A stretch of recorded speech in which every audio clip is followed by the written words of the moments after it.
Terkait dengan perkembangan PPKM di daerah dan juga kesiapan pemerintah daerah dalam penurunan level 4 menjadi 3 di beberapa wilayah, kami sudah terhubung bersama dengan Gubernur Jawa Barat Ridwan Kamil dalam segmen khusus Regio Hub. Selamat sore Kang Emil. Selamat sore Mbak Ellen dan seluruh pemirsa CNBC. Salam sehat dari Bandung. Ya, tentunya sehat selalu ya Kang Emil. Terima kasih sudah bergabung di CNBC Indonesia. Tentunya kami ingin tahu sejauh ini bagaimana perkembangan penanganan pandemi COVID-19 di Jawa Barat. Mengingat ini sudah ada beberapa wilayah yang kini sudah menerapkan PPKM level 3 termasuk Bandung Raya. Ya, mayoritas berita baik ya, alhamdulillah. Ini menunjukkan kinerja PPKM dan semua yang terlibat sungguh luar biasa. Yang pertama di Jawa Barat itu dari zona risiko itu sudah tidak ada zona merah. 100% wilayah Jawa Barat versi zona risiko itu sudah kategori sedang. Kemudian juga PPKM itu mayoritas ada di PPKM level 3 dan ada 4 sudah ada di PPKM level 2 bahkan ya.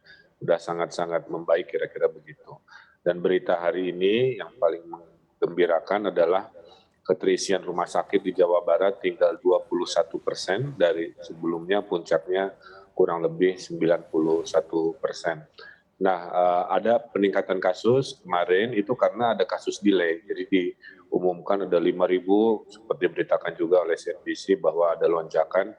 Sebenarnya itu 4.000-nya itu kasus lama dari Depok yang baru diverifikasi karena ada perbedaan aplikasi pelaporan sehingga kasus realnya hanya 1.000. Bahkan kesembuhannya pun kan yang biasa 2.000 oleh data Depok itu melonjak menjadi 14.000. Nah itu mungkin dalam 2 hari mohon pemirsa melihat kalau ada kasus ribu-ribu dari Jawa Barat sebenarnya itu adalah kasus lama yang diverifikasi ulang kira-kira begitu. Nah, secara umum karena keterkendalian sekarang fokus kita ada 2, yaitu mengebut vaksinasi sampai Desember, 2 pembukaan ekonomi. Nah ini pembukaan ekonomi menarik karena kita tidak mau euforia, kita lakukan gradual, perlahan-lahan, bertahap tapi dengan kewaspadaan.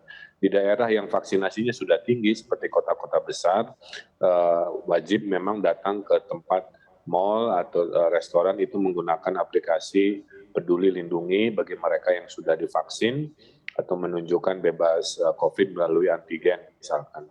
Nah, kepada yang vaksinasinya belum 40%, kita akan perkuat prokesnya saja dan kita lakukan ada random sampling. Jadi sudah diperintahkan nanti berkeliling petugas mengecek mereka-mereka di tempat publik karena berhasil ditemukan ada dari rapat dengan Pak Luhut ya orang yang sudah divaksin terus kita random cek itu ternyata ada yang kena COVID juga. Jadi artinya terus kita waspada, jangan euforia atau jangan lengah.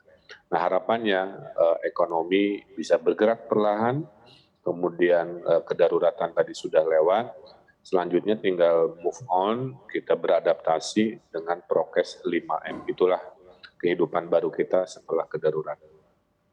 Baik, selain testing, tracing, dan juga menunjukkan syarat kartu vaksinasi tadi, apa saja kesiapan yang mungkin juga dilakukan nih ya, Kang, di tengah relaksasi PPKM ini, dan juga adakah wilayah-wilayah yang kemungkinan ini juga bisa diturunkan nih levelnya yang tadinya semula mungkin masih berada di PPKM level 4, bisa mengejar untuk diturunkan ke PPKM level 3?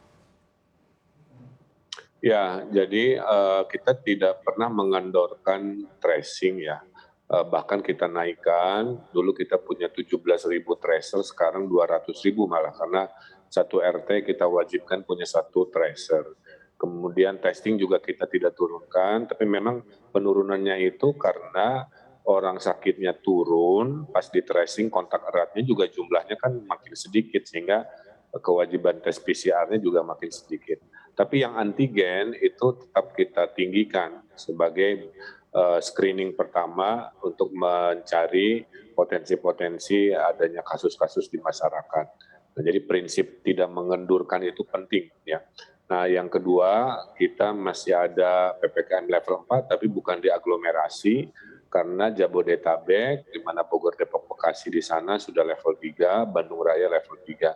Yang level 4 itu adalah di Kota Sukabumi, Kabupaten Sukabumi, Kabupaten Cianjur, dan Kota Cirebon. Nah, ini yang minggu ini kita dampingi supaya bergabung dengan 80% mayoritas di Jawa Barat yang sudah level 3, dan kalau bisa bergabung dengan Garut, dengan Kabupaten Tasik, dan 2 wilayah lagi yang sudah PPKM level 2. Kami sangat tersemangati Mbak Ellen karena sudah ada 4 yang bisa PPKM level 2, berarti saya sekarang mendorong seluruh yang level 3 bahkan level 4 untuk cepat-cepat bergabung di PPKM level 2. Itu harapan kita dalam seminggu 2 minggu ke depan.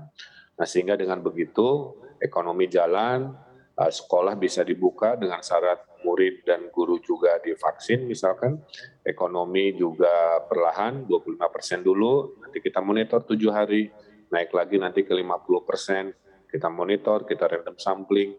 Kalau ternyata di random sampling tidak banyak yang kena COVID, protokol disiplin, itulah mimpi Jawa Barat dalam pengendalian COVID, sehingga kita fokus pada pemulihan ekonomi. Baik, bahkan sudah ada beberapa wilayah yang level PPKM ini turun ya ke PPKM level 2. Nah, selama beberapa bulan belakang, Kang, ini seperti apa sebetulnya strategi yang dilakukan oleh Pemprov Jawa Barat dalam meredam penambahan kasus harian, terutama kalau kita lihat tadi Kang Emil juga sudah sebutkan, ruang keterisian rumah sakit di Jawa Barat kini juga sudah turun signifikan, Kang. Ya, jadi kesimpulannya Mbak, mayoritas pasien COVID di Jawa Barat itu gejala ringan dan sedang, ya. Karena yang sedang dan beratnya kan yang di rumah sakit turunnya drastis tuh dari 91 ke 21 sekarang. Nah, jadi mayoritas itu ada di rumah-rumah. Nah, sehingga di rumah-rumah itu curhatnya 2, ingin menghubungi dokter, dokternya sering sibuk, ingin cari obat, obatnya sering habis. Makanya strategi kita adalah kemarin dalam sebulan terakhir membuat telemedicine, 13 dokter kita siagakan, dan alhamdulillah 50.000 pertanyaan dari orang-orang yang bingung selama isoman berhasil dijawab 100%.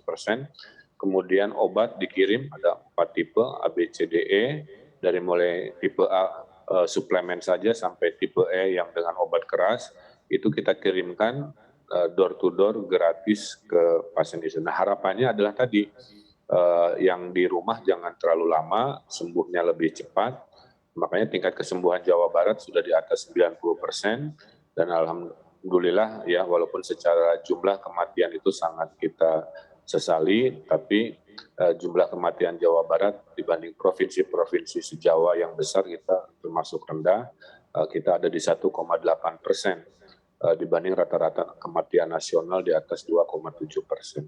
Nah, kemudian oksigen Mbak, kita sudah surplus karena Jawa Barat proaktif mencari sumber-sumber oksigen, meminjamkan tabung oksigen, membeli alat-alat yang berhubungan dengan oksigen sampai ke luar negeri.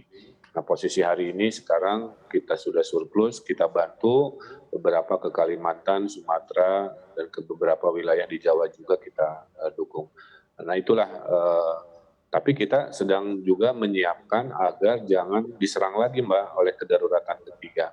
Maka manajemen rumah sakit, oksigen, obat gratis, telemedicine, penyiapan ruang isolasi di desa, di hotel-hotel, apartemen, itu kita tetap siapkan walaupun kondisi sekarang makin kosong ya.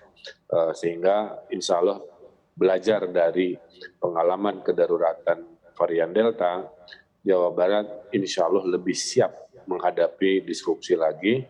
Makanya sekarang yang sehat-sehat kita bentengi dengan vaksin yang hari ini Mbak, kita sudah tertinggi di Indonesia, rata-rata dosis hariannya sudah di atas 200.000.